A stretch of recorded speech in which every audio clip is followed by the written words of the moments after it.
la question qu'on voudrait vous poser, c'est quels sont les outils économiques que nous pouvons penser pour le long terme et la régénération des écosystèmes? Alors, je vais prendre... oui, c'est la question temporelle.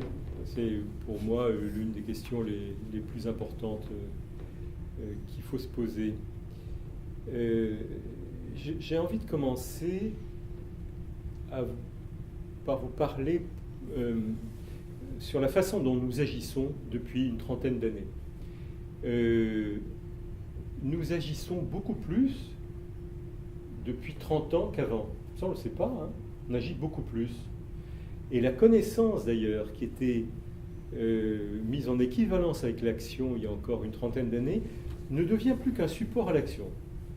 Et ça, cette réalité-là, plus d'action, avec une sorte d'appui de la connaissance pour l'action, ça, c'est vraiment nouveau dans nos pays occidentaux, mais partout dans le monde. Et ce sont ces conséquences qu'il est utile de regarder pour répondre à votre question. Et alors, quel regard faut-il porter, justement? Voilà. Alors, ce qui s'est passé depuis, au fond, une trentaine d'années, c'est la chose suivante. On agit plus, mais notre action, nos actions en société sont davantage des actions économiques. Ces actions économiques sont davantage des actions économiques à visée de performance. Ces actions économiques à visée de performance sont toujours davantage marchandisées. Enfin, ces actions économiques à visée de performance marchandisées, elles s'installent ou elles cherchent à se valider sur un marché toujours plus large, c'est-à-dire la globalité aujourd'hui du marché sur la Terre.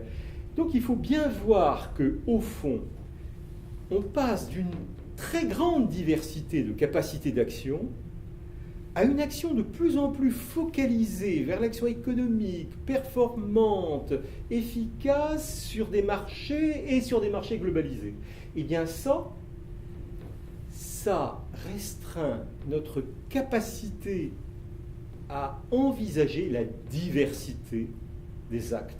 Tout par-delà, une réduction massive de la diversité de nos imaginaires et donc de nos capacités ensuite à envisager le réel. Et si on ne revient pas à ça, on ne peut pas comprendre totalement ce qui se passe. Donc nous agissons de plus en plus, tous ensemble, dans cette unique direction. Eh bien, l'antidote, au fond, on devrait le connaître, c'est rétablir une diversité. Une diversité des choix, donc de notre façon d'être en société. Donc une diversité de pensée. Voilà. Il nous faut donc retrouver une diversité de pensée, d'imaginaire, pour pouvoir nous mettre en situation d'agir de manière différente. Et à ce moment-là, notre action en relation avec les écosystèmes changera complètement. Aujourd'hui, la seule logique qui se développe, c'est une logique de type prédatrice. Puisque, au fond, pour une action économique, performante, efficace, sur un marché et dans le monde, la seule boussole qu'il y a, c'est le très court terme et le plus grand espace de marché possible. Donc, tous les acteurs se mettent en concurrence pour pouvoir atteindre cet unique but, et donc on se trouve dans une logique de prédation. L'expression partie prenante, d'ailleurs, le dit bien. Hein, c'est partie prédatrice. Prenante, ça veut dire ça. Hein.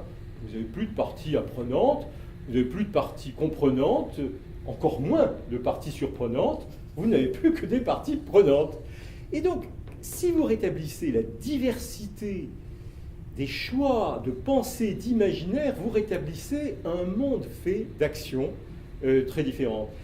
À ce moment-là, vous n'êtes plus en situation de prédation vis-à-vis des écosystèmes. Et la question de la régénération se pose de manière complètement différente. vous êtes en situation de relation. Vous performez à votre manière, sur votre action, mais vous pensez aussi à la formance. Vous passez de la performance à la formance, c'est-à-dire vous régénérez tous les facteurs qui vous permettent d'atteindre l'objectif que vous vous êtes donné, objectif le plus varié possible. Et si vous pensez performance, formance, performance, vous rentrez dans une sorte de circularité qui ne vous donne plus d'externalité positive ou négative. C'est bien ça qui, aujourd'hui, fait problème aux modélisateurs. Qu'est-ce qu'on fait des externalités, qu'elles soient positives ou négatives? On les transforme en coûts, en signal prix. Est-ce qu'on les transforme? Est-ce qu'on les interdit par voie de règlement, de loi, de règlement international?